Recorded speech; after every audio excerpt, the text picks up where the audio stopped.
Fidèles téléspectateurs, chers frères et sœurs dans le Seigneur, nous vous bénissons au nom de Jésus et nous vous saluons, vous tous qui êtes scotchés devant votre écran téléviseur pour nous suivre, pour suivre cette émission Enracinés dans la parole.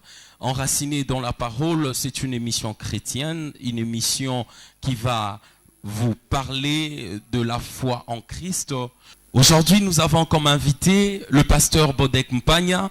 C'est lui qui va nous parler de la part de Dieu aujourd'hui. C'est un orateur extraordinaire, un homme qui parle bien. Bonjour, pasteur.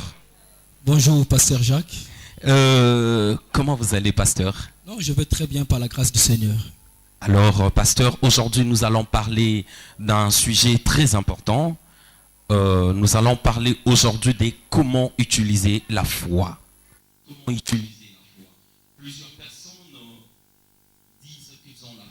Plusieurs personnes disent qu'ils croient en Dieu, mais comment utiliser la foi? Mais avant d'en arriver là, pasteur, quelle est votre position par rapport à la foi? Qu'est-ce que vous avez à dire aux enfants de Dieu par rapport à la foi? Est-ce que c'est important de croire?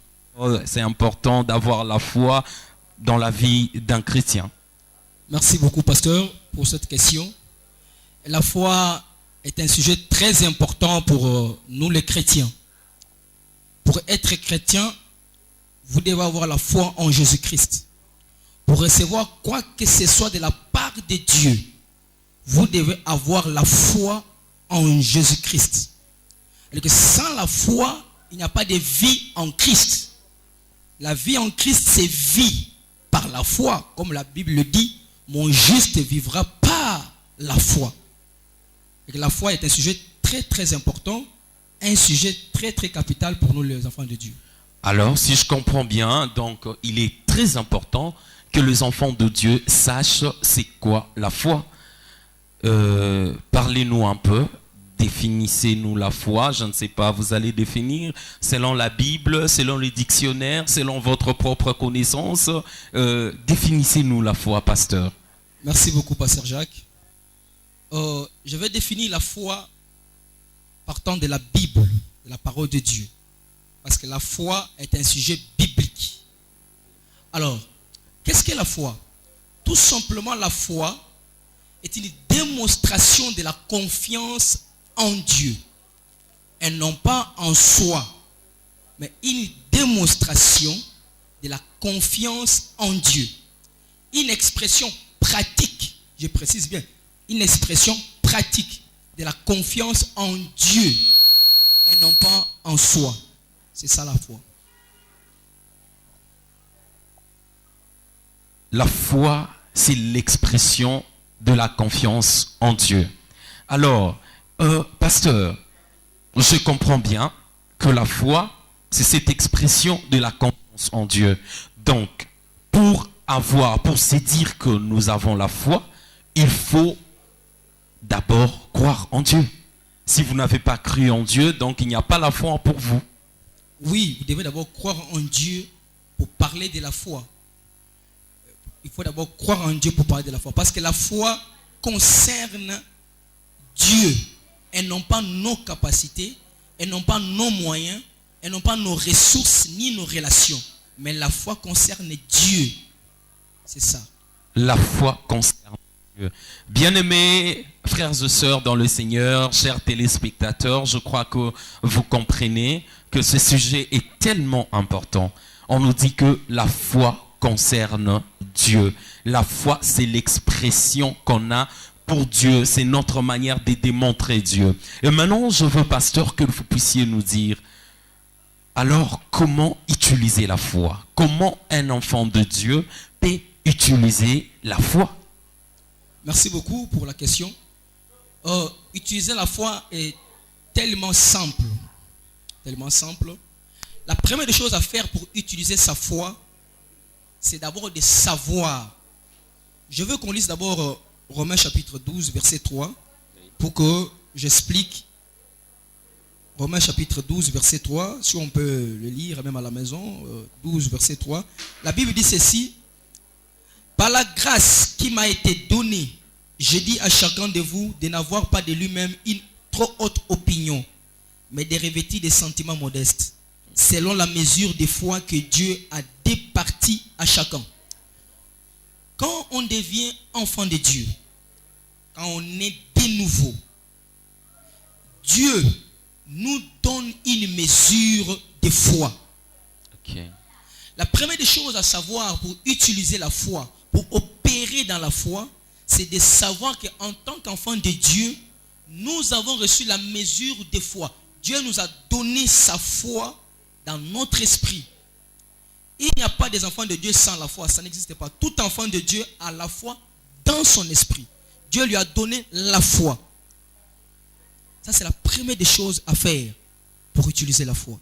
Donc, vous nous dites que nous devons comprendre que quand on a déjà cru en Jésus-Christ, quand on a reçu le Christ, cela veut dire qu'on n'a plus intérêt à demander la foi. La foi vient spontanément. Oui, quand on a déjà cru en Jésus-Christ, Oui. on n'a plus intérêt de faire des prières du genre « Seigneur, donne-moi la foi, je manque de foi ». Non, ça c'est l'ignorance. Parce que Romains 12, 3 nous révèle ici que Dieu nous a donné une mesure de foi. Okay. La Bible dit très bien que une mesure que Dieu a départie à chacun. C'est-à-dire que chaque enfant de Dieu a la foi dans son esprit. Le seul problème, c'est de savoir comment l'utiliser. C'est que vous avez déjà reçu de Dieu. La foi est en vous. Comment maintenant l'utiliser? Ah, c'est ça le problème. Eh bien, si j'étais à la maison, j'allais déjà acclamer, applaudir, dire que j'ai déjà la foi. Donc, maman, papa, requête de moi. Quand vous priez là, arrêtez de dire Seigneur, donne-moi la foi. Vous avez déjà la foi parce que vous avez reçu Christ. C'est par la foi que vous avez cru que Christ est mort et ressuscité sur la croix. Je crois que c'est ça, pasteur. C'est ça, pasteur Jean. Ah, Christ est mort pour nous, il est ressuscité. Donc, nous avons la foi en Christ. Pasteur, dites-nous maintenant, donnez-nous un peu quelques stratégies, comment utiliser la foi. Merci beaucoup, pasteur. J'aime beaucoup parler sur la foi. Oui. Parce que j'ai reçu un appel dans ce sens de la foi. Dès que vous avez cette connaissance, que vous avez la foi en vous, et cette foi n'est pas votre foi, c'est la foi de Dieu qui a été placée en vous. Maintenant, la chose à faire pour opérer dans la foi, c'est ce que maintenant Romains 10, verset 17 nous dit. La Bible dit ceci, la foi vient de ce qu'on entend. Maintenant, le problème c'est de commencer maintenant à écouter la parole de Dieu. Pour utiliser la foi que vous avez déjà reçue, vous devez commencer à écouter, à chercher la parole. Vous devez être rempli de la parole. Vous devez connaître la parole de Dieu. Parce que c'est cette parole en vous qui va faire que la foi soit libérée, la foi soit utilisée.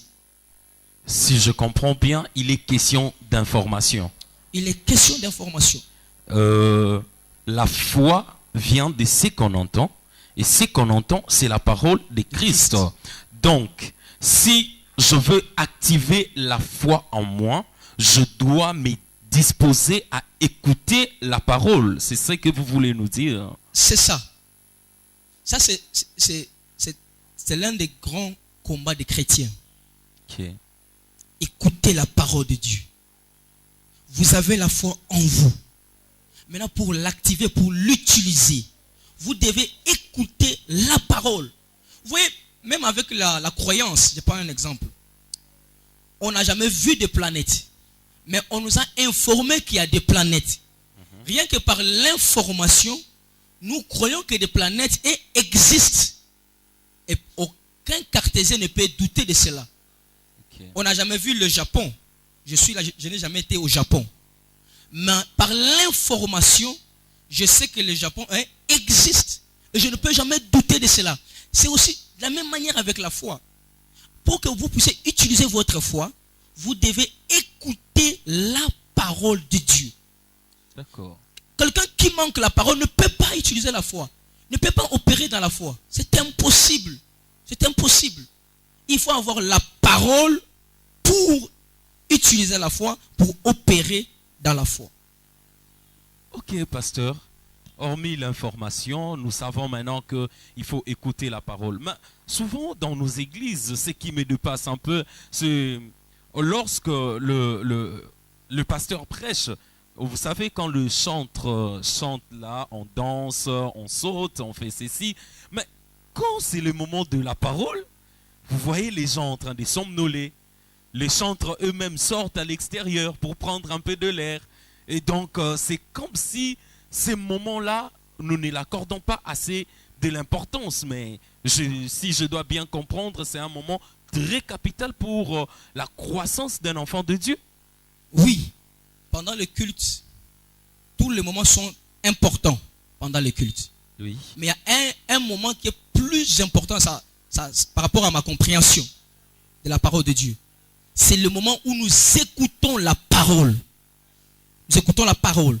C'est le moment le plus important d'un culte. Vous voyez, c'est souvent, je peux le dire, c'est l'œuvre du diable. Parce que vous serez d'accord avec moi, c'est que le diable combat chez un chrétien, c'est sa foi. Jésus-Christ dit à Pierre que le diable t'a réclamé pour te cribler. J'ai prié pour ta foi. Okay. Vous allez voir, c'est que le diable recherche le chrétien, c'est la foi. Le diable sait très bien que quand les chrétiens auront la foi en place, quand les chrétiens vont commencer à opérer par la foi, lui, le diable sera KO. Il ne peut rien. Il ne peut rien. D'où il combat la foi. Et il sait combattre la foi. Il met la distraction au moment de la parole. Ah, vraiment très important. Bien-aimés frères et sœurs, que Dieu vous bénisse, vous qui venez de nous rejoindre. C'est l'émission Enracinée dans la parole. Nous sommes en train de parler sur comment utiliser la foi. Vous êtes chrétien, vous êtes chrétienne, vous êtes enfant de Dieu, vous venez de recevoir Christ, vous convertis, ne vous diminuez pas, dites-vous que vous avez la foi en Christ. À partir du moment où vous avez reçu Christ, vous avez aussi la foi. Que le Seigneur vous bénisse. Nous continuons avec le pasteur Bodek Mpagna. Pasteur Bodek, j'aimerais un peu que vous puissiez aussi nous dire quel est l'impact de la foi chrétienne, de la foi dans la vie d'un chrétien, dans la vie d'un enfant de Dieu. Oui, l'impact de la foi dans la vie d'un enfant de Dieu se résume en ceci. La foi vous amène, vous enfants de Dieu, à opérer à un même niveau avec Dieu. Ça, c'est très important. L'ange apparaît à Marie et lui dit, tout est possible. Non, il dit, car rien n'est impossible à Dieu. Et Jésus-Christ vient aussi, en Marc chapitre 9, verset 23, il dit à un père qui était venu avec son enfant malade, il lui dit, tout est possible à celui qui fait quoi? Qui croit. C'est cet impact, c'est-à-dire que la foi vous amène à un niveau où vous opérez comme Dieu sur la terre. Non, pasteur, j'aimerais bien comprendre. Je ne sais pas si je vous ai bien compris. Vous avez dit, la foi nous amène à opérer au même niveau que Dieu. C'est ça? Oui, c'est ça. Donc, tout ce que Dieu fait, nous pouvons aussi le faire. Oui. Continuez, pasteur. Par la foi, vous pouvez le faire. Je vous donne l'exemple. Jésus-Christ, sur la route avec ses disciples, il arrive au niveau d'un arbre, le figuier. Il maudit le figuier. Dès que Christ a maudit le figuier, après quelques jours, les figuiers étaient comment? Sèches. Et le lendemain, l'apôtre Pierre pose la question à Jésus. Mais regarde le figuier que tu as maudit. Regarde ce que le figuier est devenu. Christ lui dit que non. Il n'est pas question seulement de moi de le faire. Vous aussi, vous pouvez le faire à condition d'avoir quoi? La foi. C'est-à-dire que par la foi, nous pouvons faire la même chose que Christ. nous pouvons faire la même chose que Dieu. C'est pourquoi il dit en Jean chapitre 14, il dit très bien, celui qui croit en moi fera aussi les mêmes œuvres que je suis en train de faire et fera plus que ce que je fais. Et la foi vous amène à la dimension de Dieu sur la terre. La foi vous amène à la dimension de Dieu sur la terre. Bien-aimé, je comprends que ça devient intéressant, pasteur. Et donc, tel que nous sommes là, si nous avons la foi, nous pouvons agir comme Dieu. Nous pouvons agir comme Dieu sur la terre. Bien-aimé, donc je viens aussi vous demander de chercher à avoir la foi. La foi.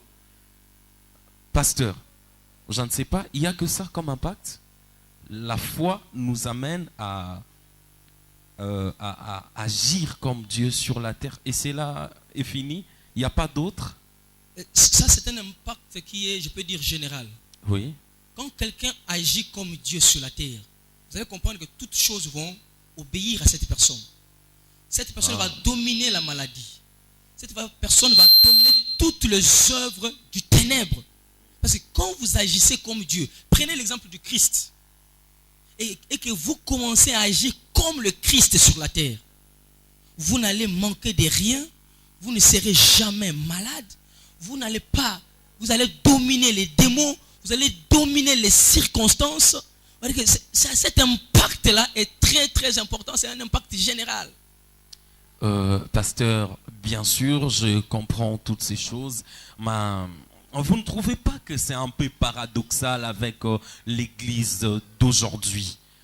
Si on devait agir comme Christ lorsque nous avons la foi, n'est-ce pas que les morts continueront à être ressuscités, le paralytique continuerait à sautiller, à marcher, n'est-ce pas que les stériles continueront à avoir les enfants? Mais aujourd'hui, dans l'église, ce que nous vivons, ce n'est pas ça. Mais pourtant, on dit que nous avons la foi. Est-ce qu'il y a quelque chose qui a changé? Ou il y a quelque chose qu'on a enlevé un peu dans la vie de l'église? Oui, cette question-là est très importante. Souvent, quand nous lisons la Bible, nous lisons les Écritures, les Saintes Écritures, les épîtres, les évangiles, vous allez comprendre que la volonté de Dieu, c'est que les miracles, les signes de prodiges continuent jusqu'aujourd'hui. Maintenant, le problème que nous avons réside seulement au niveau de la foi. L'Église a négligé le message de la foi. Nous avons mis un peu de négligence à comprendre, à aller un peu en profondeur concernant la foi en Christ. C'est cette négligence-là qui nous amène à ce niveau où nous sommes, au niveau de l'Église. Or, l'Église est tellement glorieuse. L'Église est le corps du Christ. L'Église est l'image du Christ. L'Église doit opérer comme Christ. Le seul problème, c'est cette négligence qui est entrée au niveau de la foi. Au niveau de la foi, c'est pourquoi nous traitons ce sujet, comment utiliser la foi. Que doit-on faire? Comment est-ce que l'Église peut utiliser maintenant la foi pour que le miracle revienne comme à l'époque de Christ? Parce que les gens viennent à l'Église. Moi, j'étais avec un frère qui a dit, avec ma maladie, je vois qu'on vient de me dire maintenant que je dois aller voir un papa vers le fin fond là-bas. C'est lui qui va me soigner. Pendant qu'à l'Église, comme si nous avons réellement la foi, le maladie ne pouvait pas résister. Alors, qu'est-ce que l'Église doit faire pour utiliser la foi que Christ a placée en elle? Ce que l'Église doit faire, je veux qu'on lise Actes chapitre 14. Vous allez voir ce que nous pouvons faire.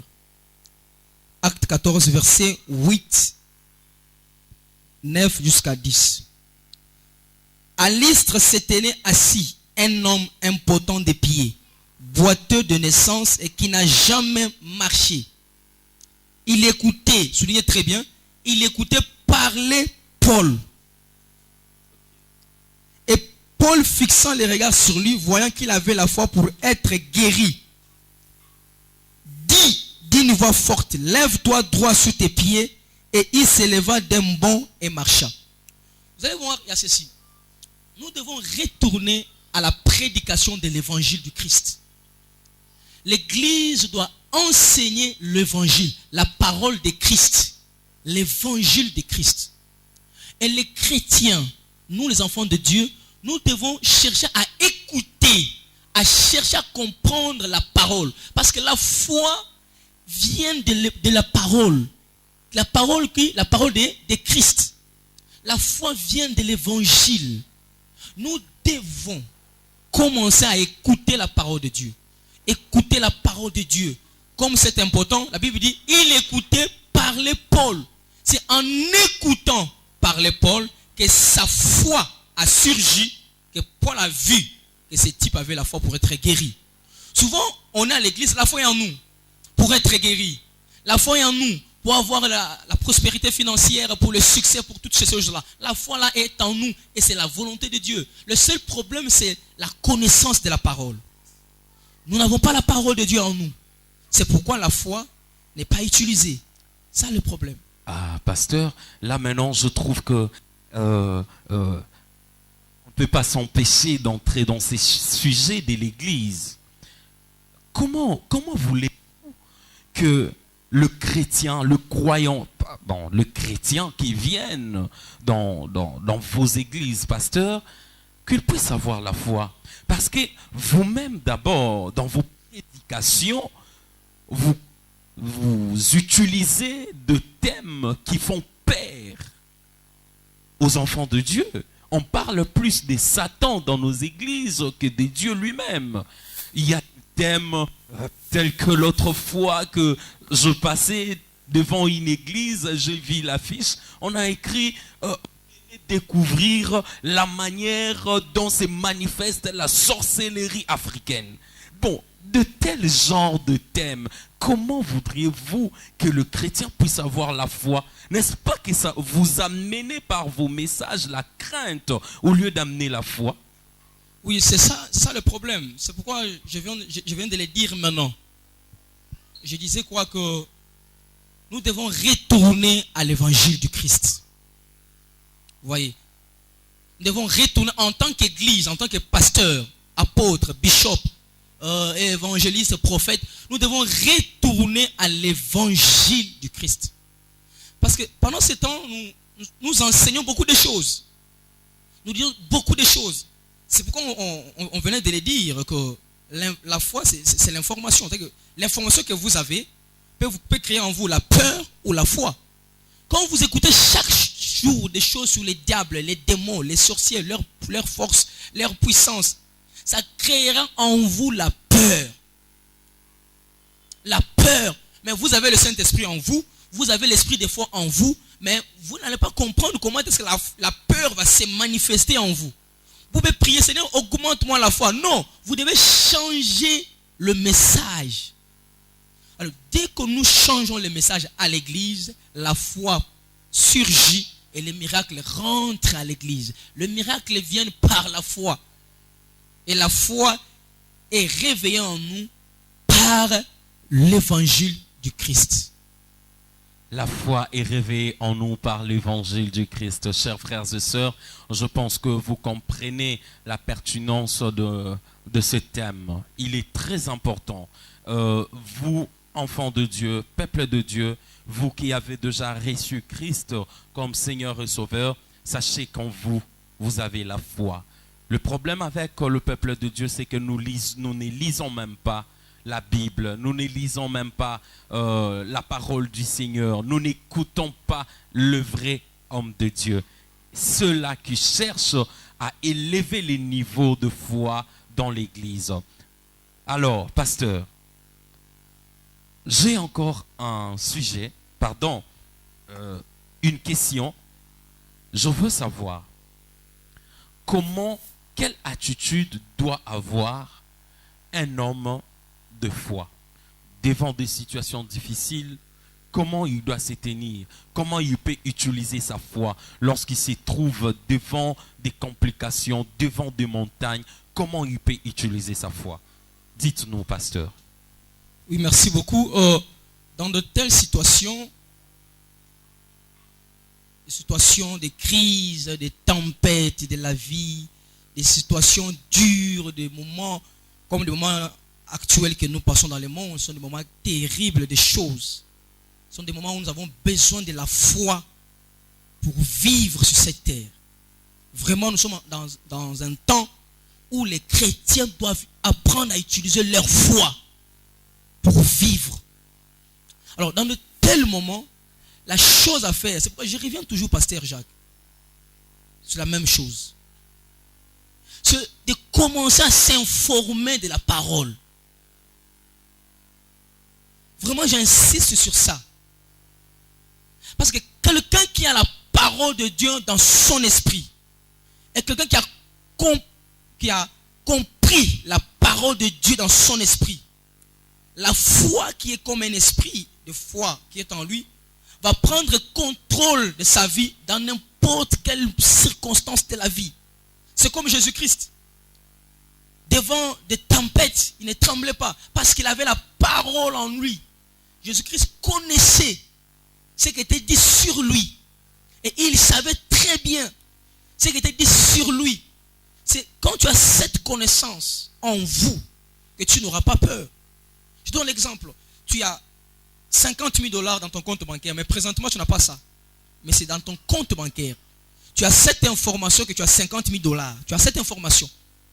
Et subitement, tu as un problème sur la route, un problème avec de roulage, tout ça. Un problème qui te coûte par exemple 100 $. Tu ne vas pas trembler. Parce que tu sais très bien que tu as un compte bancaire qui détient 50 000 $. Tu vas leur dire calmement que non, allons-y. Je vais payer cet argent-là. Sans problème. Mais si tu n'as pas cette information, c'est là où maintenant la peur surgit. Dans le moment des tempêtes, des circonstances, des troubles, la chose à faire, c'est d'avoir la parole. C'est de chercher la parole. Vous passez des moments difficiles de la vie. Priez, cherchez la parole. Que dit la parole sur votre circonstance? Que dit la parole concernant votre problème? Dès que vous avez cette information de la parole, vous l'avez dans votre esprit, la foi va surgir. Vous n'aurez pas peur. Après, oui, nous avons la parole qui amène la foi. Après, qu'est-ce qu'il faut faire? Est-ce qu'il faut confesser? Est-ce qu'il faut rester silencieux? Qu'est-ce qu'il faut faire? Une très bonne question. Oui. Il y a 3 choses que j'aime donner aux chrétiens. Dès que ces 3 choses sont en place en vous, vous pouvez dire que vous avez la foi. Ah bon? Ces 3 choses. Lequel? La première des choses, la pensée. Je vais expliquer. Oui. Dieu vous parle de votre situation. Il vous dit, comme l'apôtre Paul, que vous n'allez pas périr dans cette situation. Malgré les tempêtes de la vie, vous n'allez pas périr. La parole est sortie. Qu'est-ce que vous allez maintenant faire? Vous devez maintenant commencer à penser cette parole en vous. Quelque part en Hébreux chapitre 11, verset 19, la Bible dit, Abraham pensait, parce que Dieu avait dit à Abraham de sacrifier son fils Isaac. Sur la route, quand Abraham allait pour sacrifier son fils, la Bible nous révèle ceci, que Abraham pensait que Dieu est capable de ressusciter même le mort. Ça commence par la pensée. Vous avez reçu la parole, que par ces maîtressures, vous avez été guéri. Et Dieu vous dit que vous êtes guéri de cette maladie. La première des choses à faire, c'est de commencer à penser la parole de Dieu. Penser la parole de Dieu. Ah, parce qu'il y a aussi d'autres qui ne sont pas chrétiens, mais qui vous disent que il faut être positif. La positivité, ça marche avec tout le monde. Hein? Est-ce que c'est seulement avec une personne qui a la foi? Non, ça ce n'est pas vraiment la positivité. La positivité ne concerne pas la parole de Dieu. La positivité, ça concerne les capacités de l'homme. L'homme s'est dit, je suis positif, ça va marcher dans la vie. Vous voyez, je vais faire ça, ça va tenir, ça va tenir. Ça c'est la positivité. Mais là, ce que je parle ici, je parle de la parole. Vous pensez ce que Dieu a dit. Vous voyez, ce que Dieu vous a dit. Dieu vous a dit que vous n'allez pas mourir malgré le cancer que vous avez. vous commencez à penser d'abord la parole en vous. C'est là la Bible dit que si vous croyez dans votre cœur, ça commence avec la pensée, pasteur. Vous devez commencer à penser dans votre cœur la parole de Dieu. Ça, c'est la première étape. Vous faisiez comme Abraham, il pensait. Abraham se disait que non, je vais retourner avec Isaac. Ça, c'était en lui-même. Souvent, les gens disent qu'ils ont la foi, mais dans leur cœur, ils pensent à autre chose. Il est là devant les sorciers, il dit, moi je ne crains pas un sorcier. Mais dans son cœur, il dit, je vais mourir. Cette situation ici, Seigneur, aide-moi. Là, il n'y a pas de foi. Il a douté. Il a douté dans son cœur. Okay. Ça commence avec la pensée. Tu t'es dit, malgré cette situation, moi je vais sortir. Tu t'es dit dans ta pensée. Ça, c'est la première des choses. Donc, la grandeur de Dieu doit commencer dans la pensée. Dans la pensée. La victoire commence dans la pensée. Ok. La foi commence là. Dès que vous êtes saturé, parce que la Bible dit c'est de l'abondance du cœur que la bouche fait quoi? Parle. Okay. Maintenant, vous entrez dans la deuxième étape de parler. La foi parle, pasteur. Ah bon. La foi parle ce que vous pensez. Vous pensez de la parole. La foi ne commence pas à parler la parole. Non, je vais souligner. La foi parle ce que vous pensez de la parole. Ah, donc, la foi parle ce que vous pensez de la parole. Si vous pensez que la parole peut vous aider dans cette circonstance, la foi va agir dans la direction de votre connaissance. Voilà. C'est-à-dire ceci. Je donne l'exemple. Vous pensez. Je prie. Dieu me donne la parole. Bodek, pour ton problème, tel problème, recevez la parole. La parole dit ça, ça, ça. Je commence à penser cette parole-là dans mon cœur. Dès que je commence à penser cela, je pense, malgré les circonstances, je pense la parole. En pensant cette parole, je commence maintenant à déclarer ce que je pense de la parole. Je commence maintenant à parler. Dans telle situation, je suis plus qu'un vainqueur. Parce que Dieu m'a dit. Je commence maintenant à parler. Je ne mourrai pas. Je vivrai. Malgré la maladie. Pourquoi? Parce que je pense déjà dans mon cœur la parole. Souvent, vous savez ce qu'on appelle l'hypocrisie, selon la Bible. Qu'est-ce que l'hypocrisie? Oui. L'hypocrisie, c'est tout simplement le fait de parler ce que vous ne pensez pas. Ok. Tu penses que ça ne marchera pas, mais tu dis que ça va marcher. Il n'y a pas de foi. Vous devez d'abord penser en vous la parole qui vous a été dite. Oui. Et maintenant, commencez maintenant à parler, à confesser, à dire. Pasteur Jacques, dès que vous commencez à penser la parole, ce qu'on appelle aussi la méditation, commencez à penser la parole dans votre cœur. Si vous ne parlez pas, vous limitez le cheminement de la foi. Ah, donc, quand vous pensez, il faut aussi parler. Parler. Ah bon? Il ne faut pas avoir peur des gens. Okay. Souvent, les chrétiens ont peur des gens. Ont peur de dire que, si je dis ça, alors si ça ne marchait pas. Non. Oh. On a bien dit que la foi, c'est la confiance en Dieu et non pas en soi. Okay. Et que toute la parole que Dieu va vous dire, Dieu ne vous le dit pas pour utiliser vos capacités. Non. Dieu fait sortir cette parole en utilisant ses propres capacités.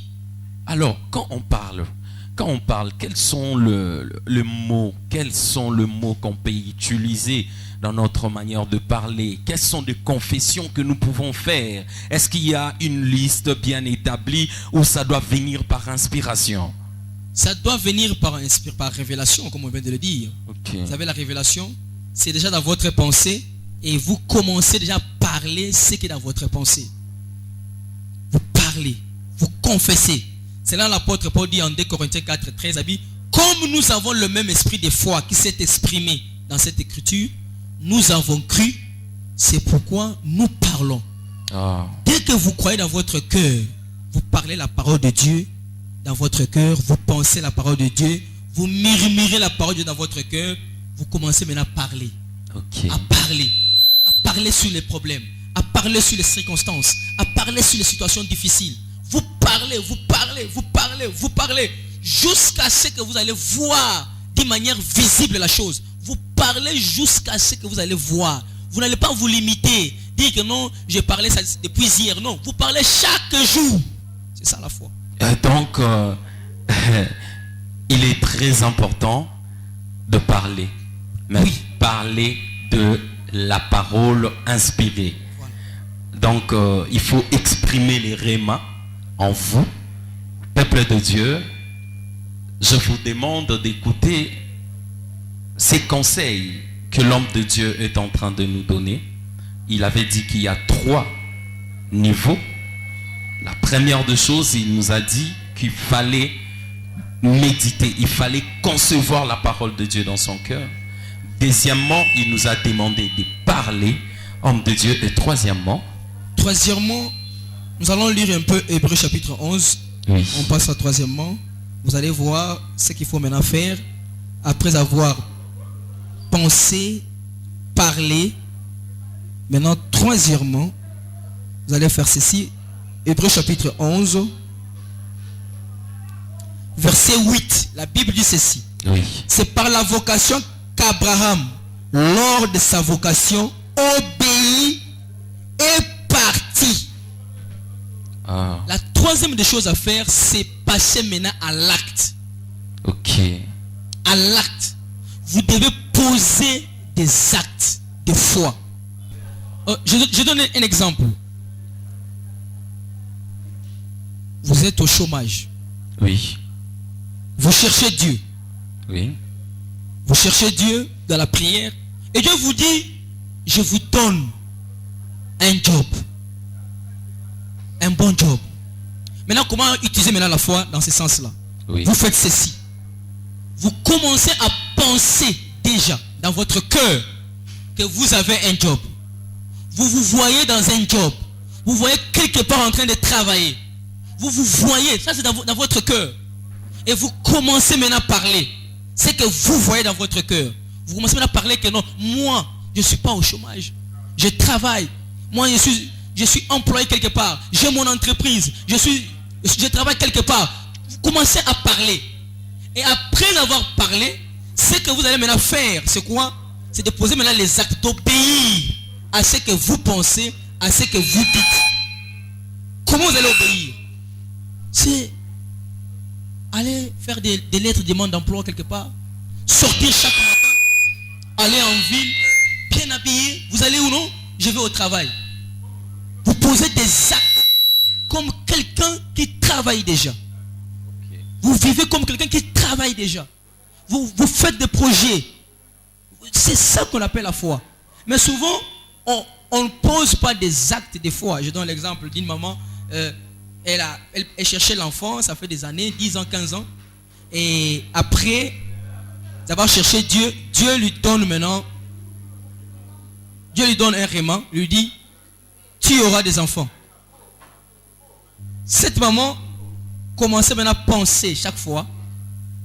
Elle voyait les enfants à la maison, dans ses pensées. Elle voit les enfants, elle se voit avec des enfants. Elle commence maintenant à parler, non, moi j'ai des enfants. Moi, je suis mère des enfants. Je suis mère des enfants. Je suis mère des enfants. Alors, elle pose maintenant un acte de foi par rapport à ce qu'elle dit. Elle part au marché. Elle commence à faire déjà ça.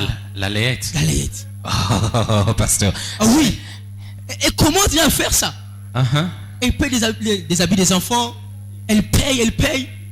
Ah bon. Elle se comporte selon la révélation. C'est ce qu'on appelle la foi. Vous pensez, vous parlez, vous posez des actes. Oh là là, qu'est-ce que ce merveilleux peuple de Dieu, vivre selon la foi, je trouve que ça rend la vie facile alors, parce que ce n'est plus vous qui vivez, mais c'est Christ qui vit en vous. Ce n'est plus vous qui agissez, mais c'est Christ qui agit en vous. Pasteur, je trouve que si tout le monde avait la foi, le monde ne serait pas ce qu'il est aujourd'hui alors. Le monde serait tout autre. Le monde serait tout autre. Parce que Dieu prendrait la première place dans le cœur de tout un chacun. Oui. Qu'est-ce que ça fait quand Dieu prend la première place dans la vie d'un homme? Quand Dieu prend la place dans la vie d'un homme, Dieu commence à s'exprimer, commence à se manifester au travers de l'homme. Il n'y a pas de beauté dans la vie. Il n'y a pas une chose qui peut être meilleure que Dieu se manifestant au travers d'un homme. Wow. Quand Dieu se manifeste au travers d'un homme, c'est plus magnifique que toute autre chose sur la terre. C'est ça, ce que je peux dire. Ah, gloire à Dieu.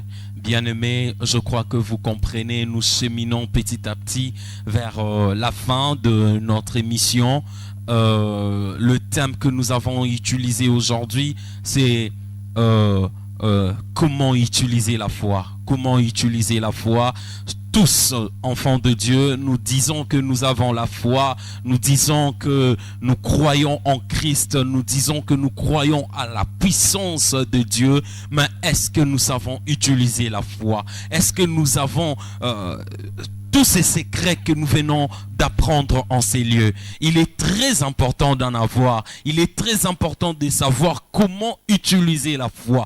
Donc ce que je compris, c'est que devant n'importe quel type de problème, toi, peuple de Dieu, tu ne dois pas trembler. Tu ne dois pas craindre. Tu ne dois pas avoir peur de l'adversité. Le pasteur Bodek nous a bien éclairé. Il nous a bien dit deux choses. Je crois que si vous nous avez suivis depuis le début, vous allez bien être servis. C'est vraiment de la bonne nourriture. Je demande encore, je vais un peu savoir, pasteur Bodek, pour ceux-là qui n'ont pas encore reçu Christ comme Seigneur et Sauveur dans leur vie, qu'est-ce qu'ils doivent faire?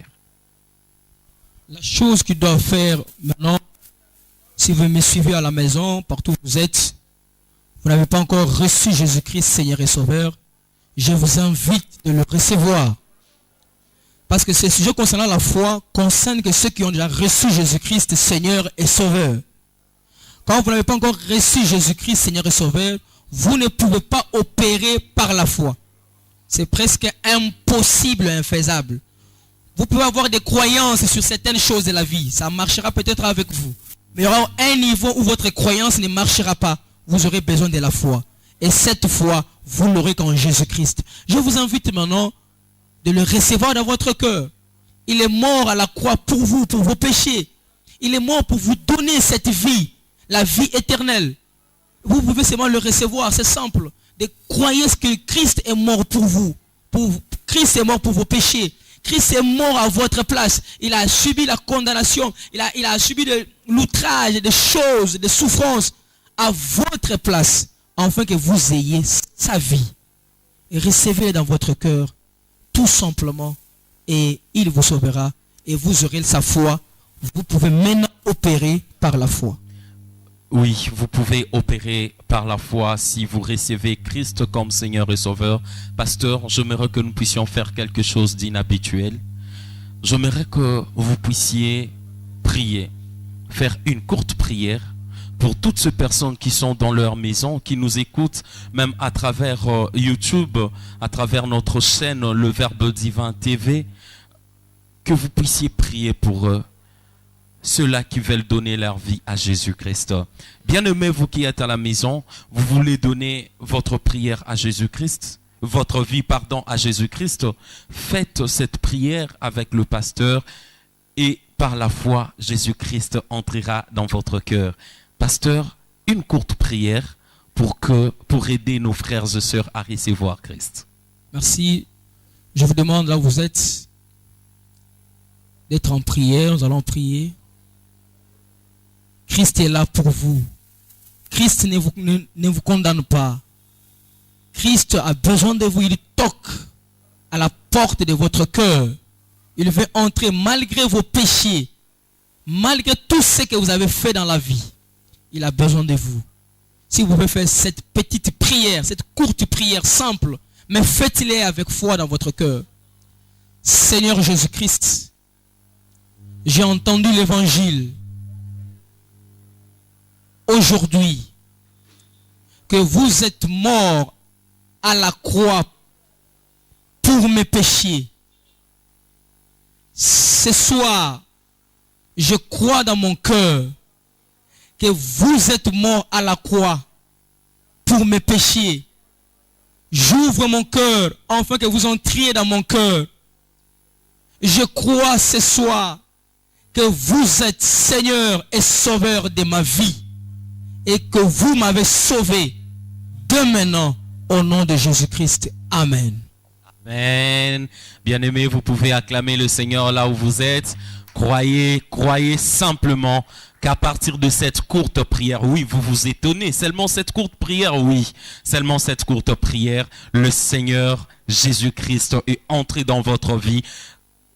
À partir d'aujourd'hui, allez chercher l'église qui est plus proche de chez vous. Vous êtes en Europe, en Amérique, vous êtes ici en Afrique. Si vous êtes en RDC, je vous donne rendez-vous au centre évangélique Le Verbe Divin. Nous sommes le centre évangélique Le Verbe Divin. Nous sommes dans la commune de Kasavubu sur l'avenue Kasavubu numéro 26, référence rond-point Mariano. Si vous venez, le Seigneur ne manquera pas de vous bénir abondamment. Cette parole que vous avez écoutée aujourd'hui, venez au Verbe Divin. Vous allez encore l'écouter et les réécouter encore. Que le Seigneur bénisse son peuple. Que le Seigneur vous bénisse, Pasteur Bodek. Vraiment, nous bénissons le réalisateur, notre réalisateur, le frère Dadi Tenda. Nous bénissons nos deux caméramens, la sœur Kadi et le frère Jonathan. Que Dieu vous bénisse abondamment. Les sons a été assurés par l'évangéliste Gianni Moudjani. Nous bénissons la sœur Jemima Chabou, celle qui est l'habituée, votre journaliste habitué de cette émission. Que le Seigneur puisse le bénir là où elle est. Que le Seigneur bénisse le centre évangélique Le Verbe Divin, qui est l'église sponsor de cette émission, et surtout et encore le pasteur Roger Dikwenda Mwamba. Que le Seigneur vous bénisse tous et à bientôt.